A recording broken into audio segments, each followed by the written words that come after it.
অধ্যায়ৰ ভিডিঅ' পাবলৈ আমাৰ চেনেলটো ছাবস্ক্ৰাইব কৰক আৰু আমাক উৎসাহ দিবলৈ লাইক আৰু কমেণ্ট কৰক। শিক্ষকে প্ৰয়োগ কৰা শিক্ষণ পদ্ধতিবোৰ কি কি? ১ নম্বৰ বক্তৃতা পদ্ধতি। ইয়াত শিক্ষকে ছাত্ৰ-ছাত্ৰীক এটা বিষয়ৰ ওপৰত বক্তৃতা প্ৰদান কৰি শিক্ষণ কামটো সম্পন্ন কৰে। ২ নম্বৰ ব্যৱহাৰিক পদ্ধতি। এই পদ্ধতিত শিক্ষকে বিষয়টোৰ বিভিন্ন ক্ষেত্ৰত ব্যৱহাৰ কিদৰে কৰিব লাগে তাৰ ওপৰত শিক্ষণ কাৰ্য কৰে। কাৰ্যকৰী পদ্ধতি।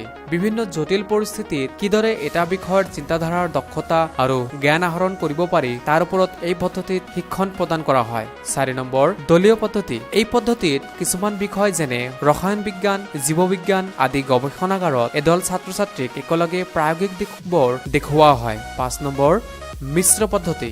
এই পদ্ধতিত বিভিন্ন পদ্ধতিৰ সংমিশ্ৰণ ঘটাই এক নতুন পদ্ধতি শিক্ষকে গ্ৰহণ কৰে। ৬ নম্বৰ পৰ্যবেক্ষণ পদ্ধতি। এই পদ্ধতিত এটা সমস্যা বা পৰিৱেশ সৃষ্টি কৰি ছাত্ৰ-ছাত্ৰীসকলৰ চিন্তাধাৰা ব্যক্ত কৰিবলৈ কোৱা হয়। ৭ নম্বৰ ক্ৰিয়াত্মক পদ্ধতি। এই শিক্ষণ পদ্ধতিত শিকাৰুৱে ক্ৰিয়াত্মকভাৱে শিকিব লাগে। ছাত্ৰ-ছাত্ৰীয়ে গৱেষণামূলকভাৱে শিকিব লাগে। ৮ নম্বৰ প্ৰকল্প পদ্ধতি। এই ক্ষেত্ৰত শিক্ষকে সময়ভিত্তিক বাস্তৱ ক্ষেত্ৰত এটা কাম কৰিবলৈ দিয়ে, লগতে বিভিন্ন নীতি নিয়ম আৰু বিষয়টোৰ তাত্ত্বিক দিশসমূহ বিশ্লেষণ কৰি দিয়ে। বন্ধুসকল, পৰৱৰ্তী আৰু ভিডিঅ'ৰ বাবে আমাৰ চেনেলটো ছাবস্ক্ৰাইব কৰক আৰু লগতে আমাক উৎসাহ দিবলৈ লাইক আৰু কমেণ্ট কৰক।